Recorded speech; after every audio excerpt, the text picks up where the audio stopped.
everyone. Joshua, Judy, and Dr. Todd Otten back with another episode of Searching for Our Quadruple Aim, the podcast. Our quadruple aim is the balance of four key components, which are patient experience, quality care, lower cost, and provider wellness. A winning mindset to combat dysfunction in healthcare and beyond. And we have a special guest, which we will introduce shortly. But before we get to that, please remember to hit those like and subscribe buttons to stay up with the latest. And with that, I'd like to bring into the fold our special guest, Kim Downey. Hi, Kim. Welcome to the podcast. We are thrilled to have you here today. This is kind of like take two because we had some technical problems that Kim was a trooper for. So shout out to you for that. We very much appreciate that. But I wanted to say a little bit about you and what we're trying to accomplish today and going forward. You know, in healthcare, there's a lot of negativity and people tend to dwell on that. And we want to take definitely a different approach. We want to celebrate, we want to highlight, and even extol, which I love the word extol. So we're here to do that with Kim today. So a little bit about Kim.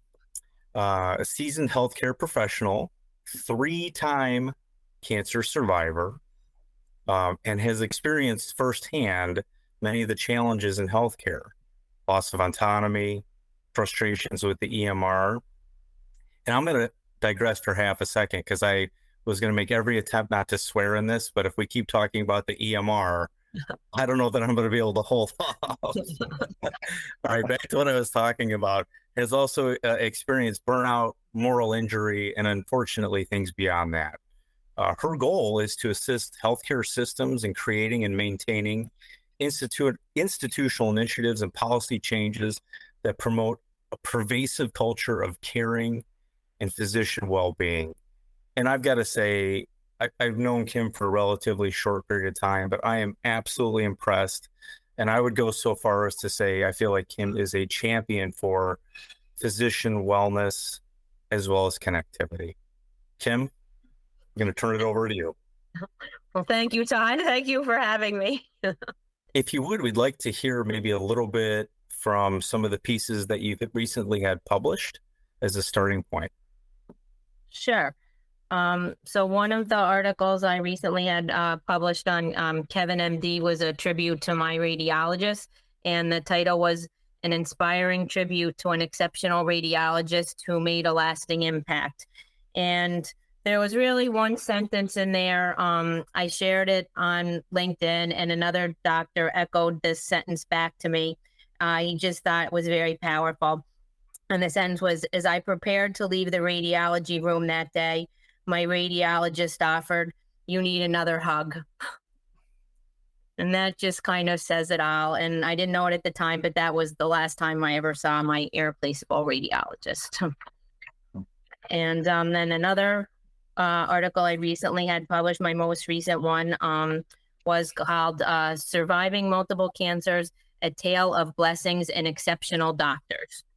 And actually a physician, again, when I shared it on LinkedIn, quoted me, and she had said that many of us doctors forget what it's like to feel seen, and your article does that. And then she shared this from my article.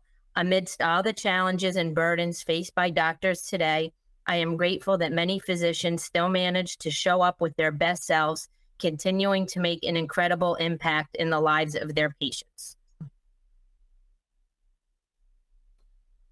Thanks for sharing that, Kim. Pretty amazing. And you had mentioned that you're a 3-time cancer survivor. If I may, you just share with everyone, where do you find that inner strength when you're going through something as challenging as that? Well, I know Todd has shared in the book that he has a deep faith, and I do as well. And my church has been really wonderful and an incredible source of support for me. And I have a wonderful support system of family and friends. And somehow I've just managed to get what I needed when I needed it. And people, without knowing it and knowing each other, kind of even tag teamed it. You know, like sometimes I might be feeling down and I might get a surprise phone call from my cousin, and it was, you know, be just what I needed when I needed it. And And so that's some of it. And I've generally always had a positive attitude. People have said I'm one of those people that makes, lemonade out of lemons. So I can't say that I've had it, 100% of the time, but I keep trying to come back to that, and focusing on gratitude has been instrumental as well. That's Kim, that is fantastic. Actually, my son, Brandon, my second oldest, he used to say, when life gives you lemons, let's go ahead and make limes. I can really I'm not see sure what that has to I think I heard it in his voice as you said that, Todd. So. And the other thing too, Kim, is, we've chatted a handful of times. Your smile's infectious. It really is. And that's a beautiful thing. And that's often lost in healthcare. Just those simple things. We write in the book about kindness and kudos. The cost for kindness and kudos, last I checked, is usually this, but it can turn into the heart symbol, right? And that's an amazing thing. And we need more of that, which is what we're trying to accomplish with this. I'd love to hear maybe a little bit more about your kids, if you will. Yeah, sure. So our son Patrick is 27 years old, and he graduated from University of New Haven with a degree in music and sound recording. And he works for a company called Activate the Space that builds video walls. So a couple of their clients are like Under Armour and Foot Locker. So any video wall in the country was built by his company. Impressive. Yeah, I mean, some big brands. And he had his own radio. He loves radio, and all the years he was in college, he had his own radio show. And he recently went back they had a reunion event. So he enjoys that. And then our daughter, Shannon, is 25, and she lives in the DC area. And she graduated from Bryant University with a degree in applied mathematics and statistics. And she is a data analyst with Capital One in Northern Virginia. That's fantastic. We've talked a few times, and I was going to ask you how your physician champion role has evolved over the last year or so, but apparently my timeline is way off. So I'd like to hear maybe the evolution over 3 months. Is that correct? Well, there's what I've been trying to do, which spans closer to 18 months, but then, there's different prongs of it. So, a little over a year ago was when I found the Kevin MD site, or like a year ago, March. And I was reading the articles. I told him I've read pretty much every article, and I think there's like 5 a day that he publishes. And a lot of physicians were talking about burnout and things like that. And I could relate to all of it. As a physical therapist, once we switched to the EMR, I experienced some of those same things. So I began becoming concerned about my physicians, and I reached out to our local healthcare system, and they were going to try to involve me. I said I wanted to work on physician well-being, but nothing really materialized. So I reached out again in January, and again, for various reasons, nothing has yet to materialize. So I was trying to find other avenues to think, well, what else could I do? And I have a physician coach, Michael Hirsch, and I was talking to him, and I asked him in April about LinkedIn. I said, is that, because I'd only ever been on Facebook. I says, is that like a supportive, community, for building connections and stuff? And he said, yeah, he found that. So with, one click, he connected me to LinkedIn, and the past 3 months, now I think I had less than 150 connections in April, and none of them were physicians, and I never went on LinkedIn. And as of today, I have over 1,500, and all the additions are pretty much physicians. So they're just awesome. I've just met so many like you, right? I've just met so many wonderful people. It's really neat. Yeah, I mean, I love that. And we've found a lot of power in LinkedIn too. It's just a great resource to connect with folks that are trying to elevate and showcase a lot of these positive things. And people have been very open and warm and receptive. So similar experience that Todd and I are having. Yeah, I've been connecting, Todd, with in both of you, right? Well, and that's make some connection. Yeah, there isn't a class in medical school for networking, right? I mean, we're doing all kinds of other stuff, and maybe there should be, maybe there is now. I don't know. I guess I've got a lot of gray hair, so maybe there is. I don't know. Kim, you had mentioned before we got on the air, if you will, that there was a little competition you had going on with Dr. Hirsch. Is that true?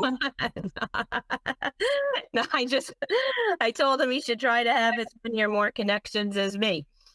And I think I've surpassed him, but he has a full-time job and I don't. So that's fair, but the work you're doing, I think, is priceless, and I've already personally benefited from it in terms of connecting with other people, not only in the United States but around the world.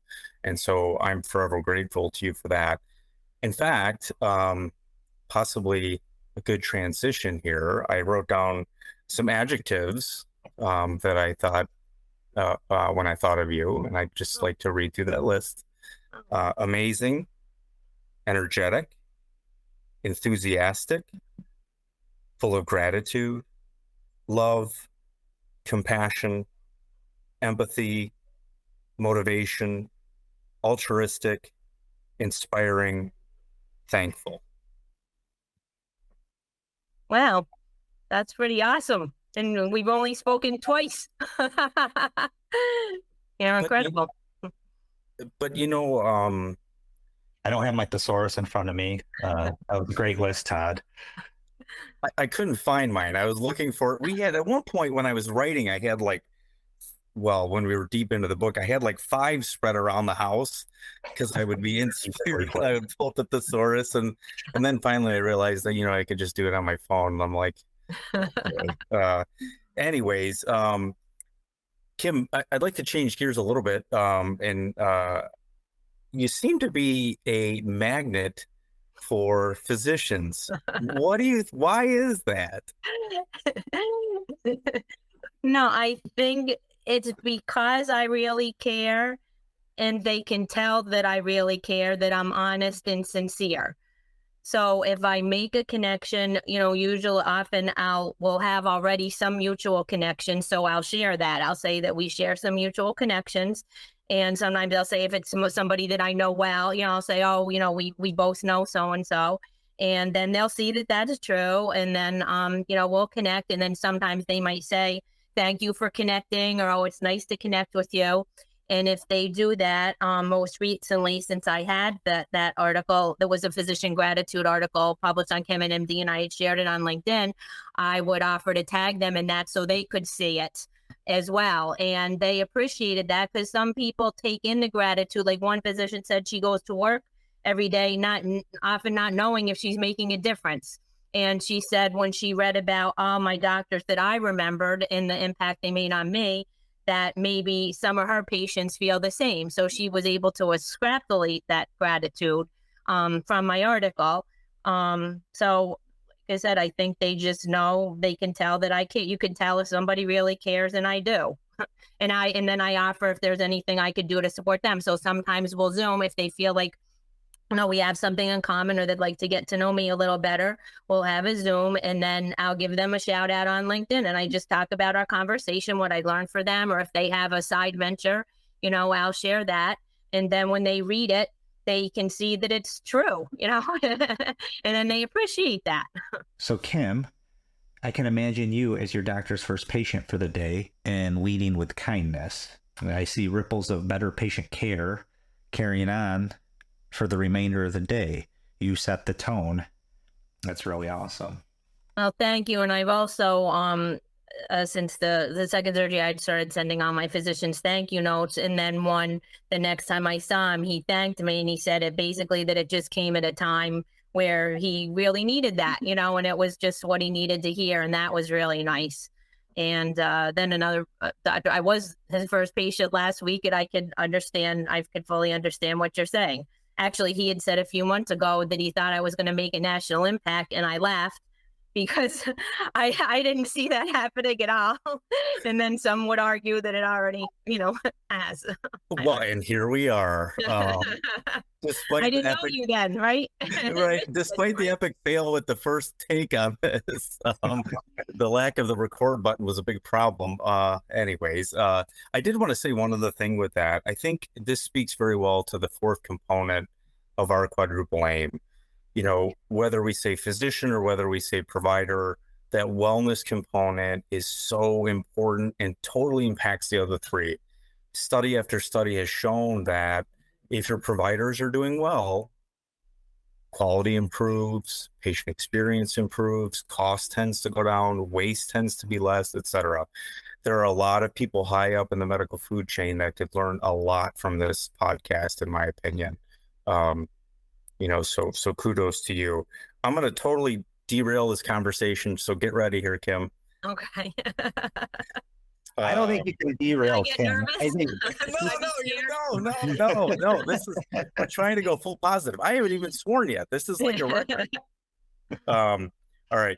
Who is your favorite superhero and why? Oh my goodness. I don't know. I'm not so into let's see. I don't know. I guess maybe I would just, unless for a moment, just say, you know, Wonder Woman, because what woman wouldn't want to be Wonder Woman, right? Absolutely. Cool clothes, great car. I think she might even have a jet or whatever. And actually, I have a friend who actually really does look like Wonder Woman, and she's actually played her in parades and things like that. So, oh, that's cool. That's great. Cool. Josh, actually, I don't know. Who would you pick? Who would you be? It's so funny you asked that, because James, my son, he just asked me this question yesterday. So I would go with Batman, and I'll tell you why. Batman's not like all the other superheroes. Our son would say, he's more of a gadget guy, but it's a little bit more than that. He's just kind of the ordinary guy that does extraordinary things, I feel. And that's what I think of when I think of physicians and what they have to go through, right? And when they are dealing with all the things that they're dealing with in the system, I mean, to me, they're those ordinary, everyday folks doing extraordinary things. And that goes for the nurses, that goes for the staff that makes this all, you know, stay together. They're the glue. So that's why I pick Batman. I like that. How about yourself, Todd? I knew this was coming. All right. So I'll go. I'm partial to Spider-Man. I think for a few reasons. I can relate to the teenager and the adolescent who is picked on and bullied. And I don't want to get too emotional because I struggle with that as a youth, as we talked about in the book. But then I always love some of the Stan Lee quotes: with great power comes great responsibility. And I truly believe that, you know, as you get more influential, it's how to use that energy, use it for the greater good, or to use it for self-serving means, you know. And in my career, I found that when I've tried to do the right things, typically it'll take me down the correct path. So yeah, I'm gonna go with the web slinger. So if I ever right. make it out to Michigan, I'll have to come near Halloween and we'll have to dress up as our favorite superheroes. Oh, that would be great. That would be great. Actually, that might be a good sequel to the podcast. We'll show up and, you know, anyways.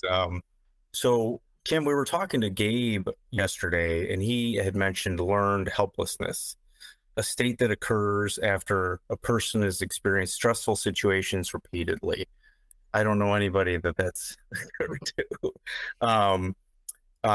But believe they're unable to control or change the situation, so they don't even try, even when opportunities arise. Any thoughts on that, or any additional input on that comment? Well, I guess as I've been trying to work with my local healthcare system to find an inroads, since there's been a lot of obstacles, it's kind of felt like that. Like sometimes that I'm trying to do things that I don't feel like appreciated in my own backyard, where like on LinkedIn, I get positive feedback, you know, from other physicians that I feel like, hey, I'm right here, you know, I want to help. So I understand the obstacles they face. So I'm trying not to internalize it because I don't think it's about me. So I'm trying to have it not turned into learned helplessness, but more that I just need to find another way. Yeah, that's well powerful. said. Well said.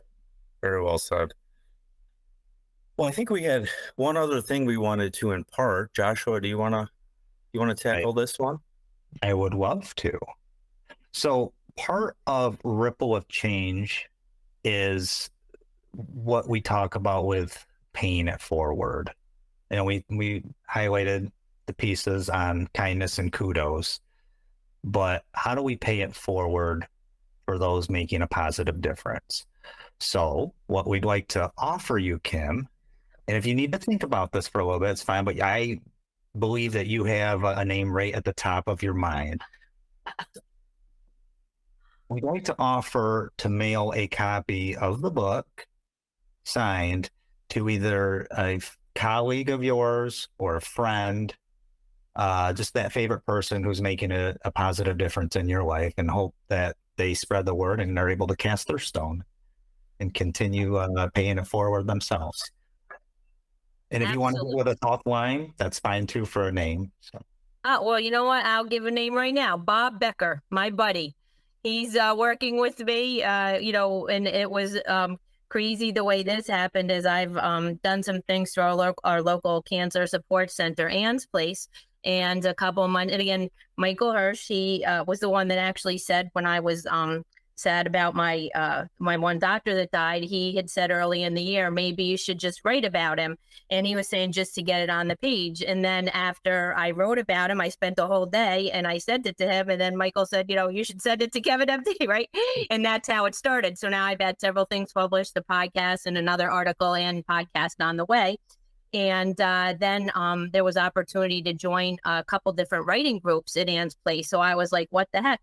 So one of them, the guy the day before he started, he sent us an email that he was looking forward to it.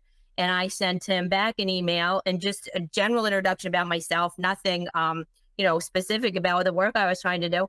And he sent me a message back that he's been trying to work, with our local healthcare system, to make a positive impact. And I was like exactly what I was trying. So I sent him a message back. I'm like, that's exactly what I'm trying to do. So we emailed like back and forth all day. So now the writing group is twice a month. I go in person. Everybody else shows up on Zoom. And when the writing group is over, we sit and talk for a half hour and try to brainstorm. And I would love for you to send a book to my buddy Bob Becker. And he says he would love to collaborate with us. That sounds wonderful. I do want to say, Kim, we appreciate you so much. I feel like you're trailblazing a role for many others in terms of connectivity as well as celebrating physicians. And you're probably inspiring and empowering many more people than you even realize to pick up a pen, pick up a thank you card, send it to their physician, and advocate. The amount of, I tell everybody, find your pond and throw a pebble. I feel like you've already thrown like 1,500 pebbles. So good for you. Yeah. Thank you. I'll echo that absolutely, Kim. And yeah, thanks for what you do every day. Thanks for your service to making healthcare a better place for everyone. Thank you very much. I appreciate that. And I appreciate the two of you as well. You guys wrote the book, literally, right?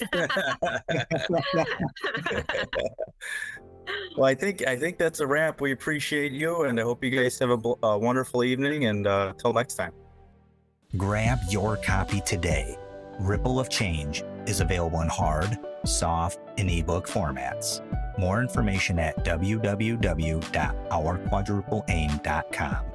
Thanks for listening, and let's turn ripples into waves of lasting change. Stay tuned to this podcast as we search for examples of our quadruple aim.